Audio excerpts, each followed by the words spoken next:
Trump defends his son, the president in Paris, again claiming his son did nothing wrong by meeting with that Russian lawyer. And tonight, why son-in-law Jared Kushner is under new scrutiny. Last chance, Senate Republicans reveal their revised health care bill with changes made, but already there's doubt over whether it has the votes to pass.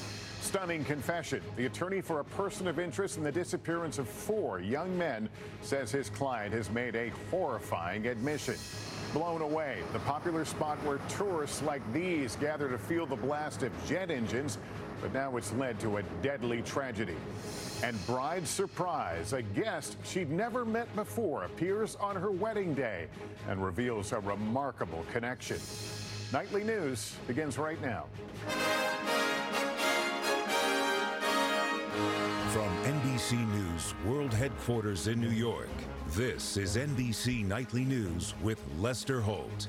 Good evening. Glad to have you here tonight. President Trump offered an uncharacteristically muted defense of his eldest son today over Donald Trump Jr.'s meeting to gather campaign dirt on Hillary Clinton from what he believed was a Russian government attorney. The president is on a whirlwind trip to Paris tonight, but the questions about his son's admission have trailed him. Tonight, the president answering, saying nothing happened from the meeting, but not acknowledging the explicit emails about the premise of the meeting, Russia's support of his campaign. Our Kristen Welker is traveling with the president and has details. President Trump dining at the Eiffel Tower in Paris tonight, but unable to shake the Russia crisis consuming his White House. My son is a wonderful young man. Steadfastly defending his son, Donald Trump Jr., after those revelations he met with a Russian lawyer. He took a meeting with a Russian lawyer, not a government lawyer, but a Russian lawyer. Zero happened from the meeting. And honestly, I think the press made a very big deal over something that really a lot of people would do. It is highly unusual for U.S. campaign officials to meet with people claiming to represent foreign governments offering opposition research. It comes as the Senate Intelligence Committee has called on Trump Jr. to testify. President Trump telling reporters aboard Air Force One he should if he wants to, and saying it was a short meeting and he only heard about it 2 or 3 days ago. I've had many people call up, oh, gee, we have information on this factor or this person or, frankly, Hillary. That's very standard in politics. Politics is not the nicest business in the world. And the president attempting to reset relations with France after he and President Macron have clashed and had that tense, white-knuckled first handshake at the NATO summit. But today, open hands. President Trump even suggesting a willingness to discuss the Paris Climate Agreement after infuriating Macron by pulling out. Something could happen with respect to the Paris Accord. We'll see what happens. The president has repeatedly disparaged the city of Paris, recently saying terrorism has taken over. Paris is no longer Paris. Today, a very different tone. You're going to have a very, very peaceful and beautiful Paris. And I'm coming back. You better do a good job, please. Otherwise, you're going to make me look very bad. And you're always welcome. And during a more candid moment going off script, speaking to the First Lady of France.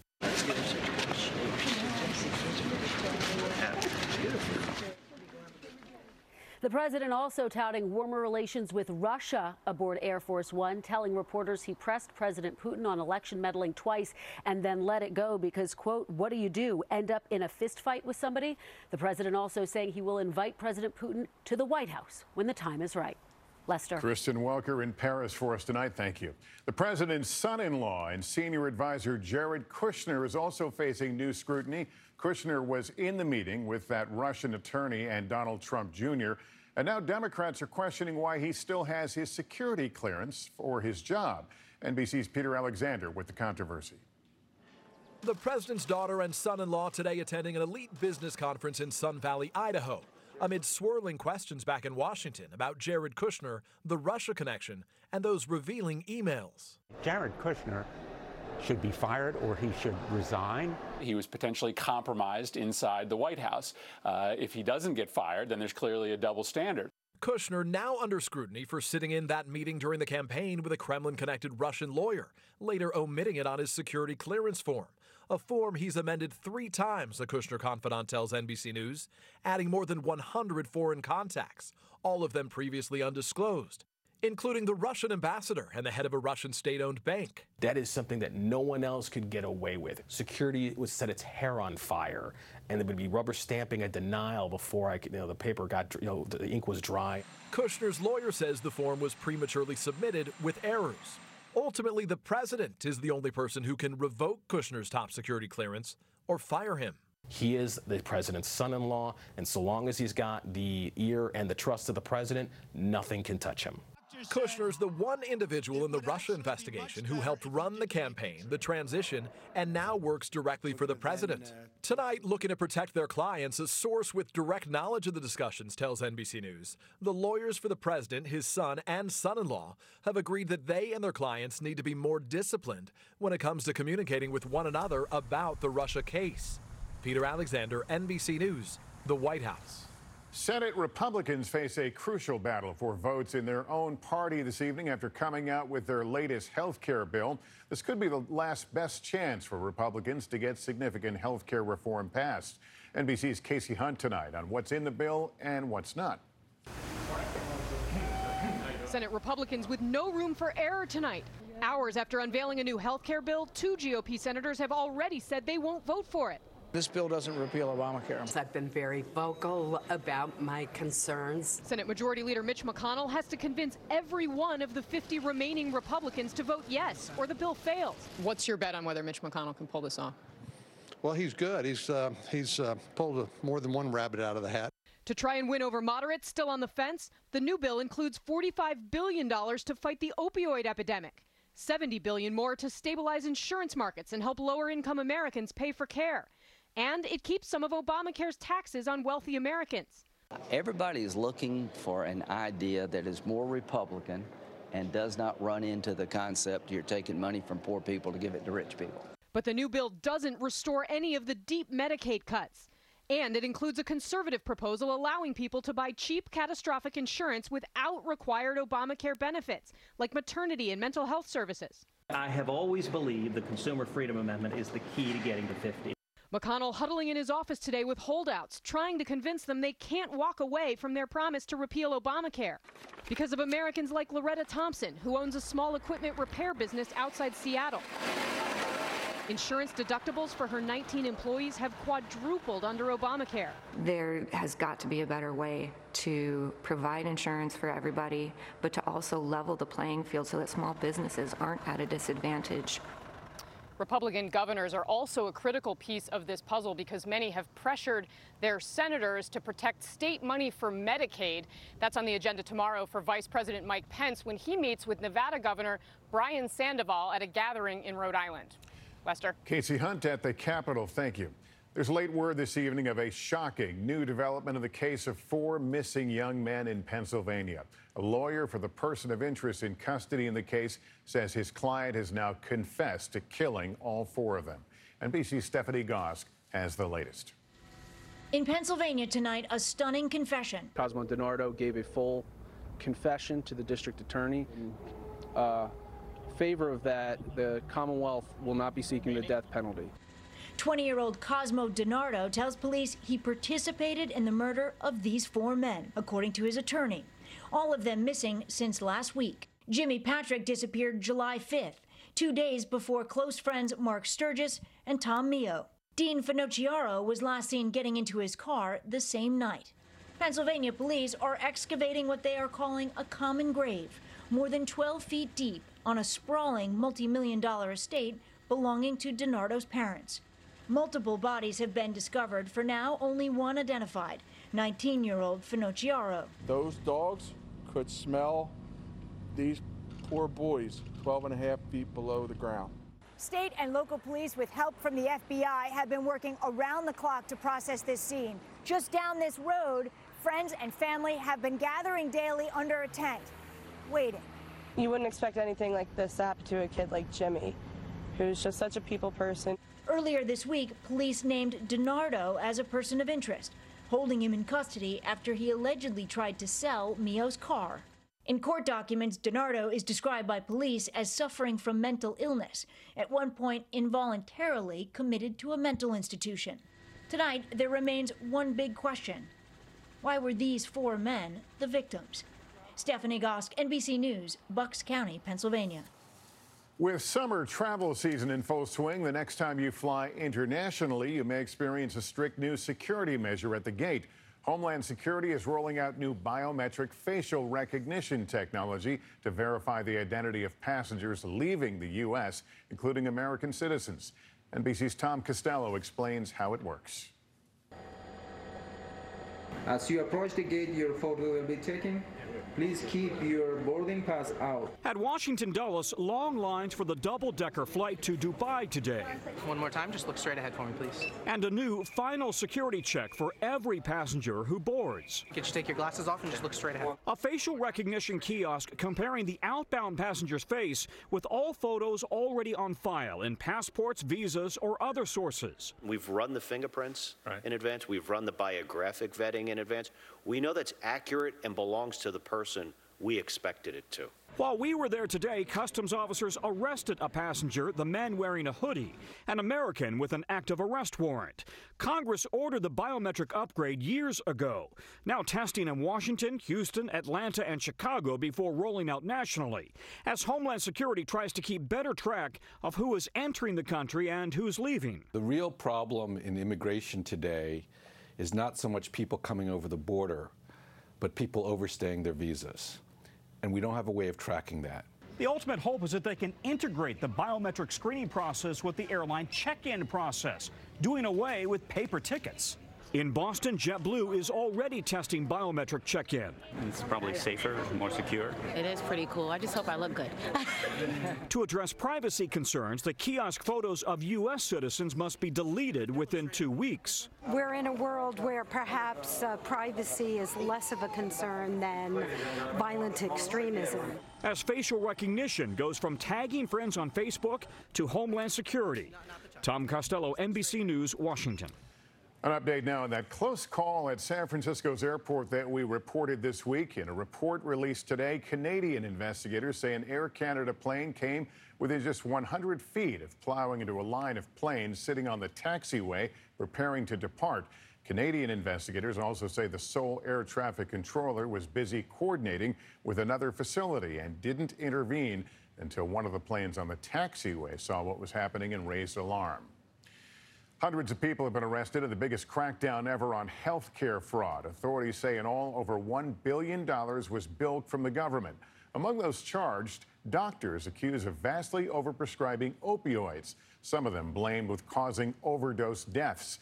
We get more from our justice correspondent, Pete Williams.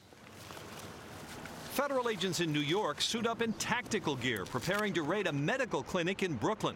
Their target, Dr. Abraham Demaz, accused of paying patients to accept treatment they didn't need so he could bill Medicare for millions. He pleaded not guilty. It's part of the largest healthcare fraud roundup ever. 412 people in 30 states charged with cheating the government out of $1.3 billion. 120 of them accused of illegally prescribing or distributing opioid painkillers. In some cases, we had addicts packed into standing room only waiting rooms, waiting for those prescriptions. It's a big factor, prosecutors say, in a national epidemic, an astonishing 59,000 deaths from drug overdoses last year. Now the leading cause of death for Americans under 50, with opioids responsible for nearly 2/3 of those deaths. And these are people that don't have cancer, that aren't in hospice, that you might expect would need high dosages. These are individuals that don't have those conditions. In Texas, Dr. Howard Diamond is accused of causing the overdose deaths of 5 people. He too pleaded not guilty. And in a rare move, this Oklahoma doctor, Reagan Nichols, was charged with murder for causing opioid overdose deaths of 5 people. One of her former patients got hooked seeking pain relief. I knew that I was very lucky that I hadn't died. The doctor's lawyer says she'll plead not guilty. And federal agents say when doctors prescribe opioids that aren't needed, those drugs often end up on the street, adding to the national epidemic. Lester? Pete Williams in Washington, thanks. A Nobel Prize-winning champion of human rights in China has died. Liu Xiaobo was a leading dissident who came to prominence in 1989 during the pro-democracy protests in Tiananmen Square that were crushed by the Chinese government. He spent much of his life in prison or under house arrest, and authorities would not let him out to accept his Nobel Peace Prize. He was still in custody when he died of liver cancer today at the age of 61. Still ahead tonight, beyond the beaches, it's a popular activity for tourists at a leading Caribbean destination, but this week it turned deadly. Also, the handwritten call for help passed through the slot of an ATM. We'll tell you how it turned out. When you schedule with Safelite Auto Glass, you get time for more life. This family wanted to keep the game going. Hey, Mom, one more game? With Safelite, you get a text when we're on our way. You can see exactly when we'll arrive. Sure. Bring it. Get him. I'm Michael with Safelite, Thanks for coming. It's right over here. giving you a few more minutes for what matters most. Take care. Bye. Safe Flight Repair, Safe Flight Replace. Depression is a tangle of multiple symptoms. That's why there's Trintellix, a prescription medication for depression. Trintellix may help you take a step forward in improving your depression. Tell your healthcare professional right away if your depression worsens or you have unusual changes in mood, behavior, or thoughts of suicide. Antidepressants can increase these in children, teens, and young adults. Do not take with MAOIs. Tell your healthcare professional about your medications, including migraine, psychiatric, and depression medications, to avoid a potentially life-threatening condition. Increased risk of bleeding or bruising may occur, especially if taken with NSAID pain relievers, aspirin, or blood thinners. Manic episodes or vision problems may occur in some people. May cause low sodium levels. The most common side effects were nausea, constipation, and vomiting. Trintellix had no significant impact on weight in clinical trials. Ask your healthcare professional about Trintellix. It's here! The new $15 million summer prize event from Publishers Clearinghouse. $15 million! And soon it could be yours. $15 million for a lifetime of financial security. All right. Watch your mail or go to PCH.com and enter. That's PCH.com. Get ready for a summer to remember. August 31st, you could win $15 million. Enter today. Today has tips for time-crunched families. Cook it, don't buy it. Okay, I'll bite. What do you got? Save money, time, and calories. This is less than 500 calories. 10 foods for a week of healthy meals. A special series next week. Sunday night with Megyn Kelly. Silicon Valley has a secret. It felt like I had a stalker. He backed me into a corner and kissed me. How did you choose to handle it? The women have had enough. If we don't talk about it, it's going to keep happening. Sunday night on NBC. We're back with a popular pastime at an airport in the Caribbean where people get incredibly close to jet airliners taking off to feel the powerful wind created by the thrust of the engines. But now, for the first time, that fun activity for tourists has turned deadly. We get more from NBC's Gabe Gutierrez. On the Caribbean island of St. Martin, it's been an unofficial tourist attraction for years. Beachgoers gathering right next to the airport runway, watching planes land just feet over their heads and take off right in front of them. The powerful engine thrust often blowing tourists into the water at Maho Beach. This dramatic video from 2012 showing one woman being tossed into a concrete barrier. She survived. But on Wednesday, an unidentified 57-year-old woman from New Zealand traveling with her husband and another couple was killed when she was blown into the same wall. She was the only one who slipped or lost her grip. A journalist on the island says more than a decade ago, authorities installed larger signs and double fencing to warn tourists to stay away from the dangerous area. We call them thrill seekers. Why can tourists get so close? Because the location of the airport is so unusual. The beginning of the runway is just 160 feet from that fence where they gather, and about the same distance from the water line. The velocity of the wind behind a jet engine at takeoff is well in excess of 100 miles an hour. Tonight, officials in St. Martin say police patrols are on alert, urging thrill seekers to avoid a risk that for the first time has turned deadly. Gabe Gutierrez, NBC News. We're back in a moment with the Emmy nominations. Did your favorite show make the cut? I accept I take easier trails than I used to. I even accept I have a higher risk of stroke due to AFib, a type of irregular heartbeat not caused by a heart valve problem. But no matter what path I take, I go for my